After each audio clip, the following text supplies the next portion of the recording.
بسم اللہ الرحمن الرحیم۔ چہل احادیث کا سلسلہ چل رہا تھا۔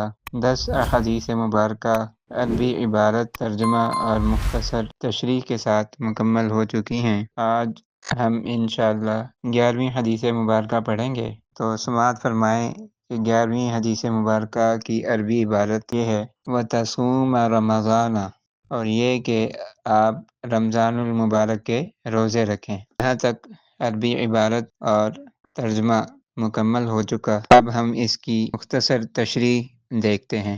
رمضان المبارک کے روزے رکھنے کی اہمیت اور فضیلت بہت زیادہ ہے، لیکن وقت کے اختصار کی وجہ سے یہاں پر صرف ایک آیت اور ایک حدیث مبارکہ اس ضمن میں ذکر کی جائے گی، اور اس کے بعد کچھ ضروری باتیں عرض کر کے اگلی حدیث مبارکہ پڑھیں گے۔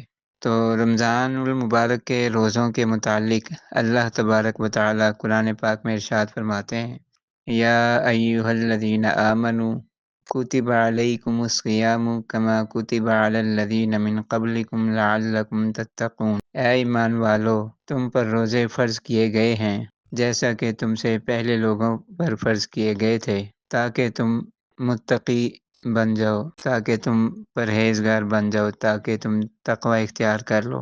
یہ دونوں تینوں اس جملے کے مفہوم ہیں۔ تو اس آیت مبارکہ میں اللہ تبارک و تعالی فرما رہے ہیں کہ اے ایمان والو، تم پر روزے فرض کیے گئے ہیں۔ یہ صرف تم پر نہیں فرض کیے گئے، یہ بلکہ تم سے پہلے جو لوگ گزر چکے، جو امتیں گزر چکی ہیں، ان پر بھی فرض کیے گئے تھے۔ اور یہاں کما کتب علی الذین من قبلکم سے مراد نصارہ ہیں، یعنی جیسا کہ تم سے پہلے لوگوں پر فرض کیے گئے تھے، مراد عیسائی ہیں کہ عیسائیوں پر بھی روزے فرض کیے گئے تھے، اور عیسائیوں کے علاوہ دیگر جو امتیں گزر چکی ہیں ان سب پر روزے فرض کیے گئے تھے، لیکن روزے رکھنے کی جو تفصیل ہے وہ مختلف ہو سکتی ہے۔ مثال کے طور پر ہمارے ہاں رمضان المبارک کے روزے 29 یا 30 ہوتے ہیں، ممکن ہے دوسری قوموں کے لیے تعداد کم ہو یا زیادہ، اور ہمارے ہاں صبح صادق سے لے کر، یعنی فجر کے وقت سے لے کر غروب آفتاب تک، جب فجر کی اذان کا وقت ہوتا ہے اس وقت سے لے کر غروب آفتاب تک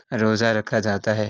اسی طرح ہمارے ہاں جو ہے کھانے پینے سے پرہیز ہے، اور بھی مختلف چیزیں ہیں۔ تو روزے رکھنے کے اعتبار سے مطلب چیزیں مختلف ہو سکتی ہیں کہ پہلی امتوں میں تھوڑا بہت فرق ہو سکتا ہے، لیکن بہرحال روزے پہلی امتیں بھی رکھتی تھیں، روزے ہم پر بھی فرض کیے گئے ہیں۔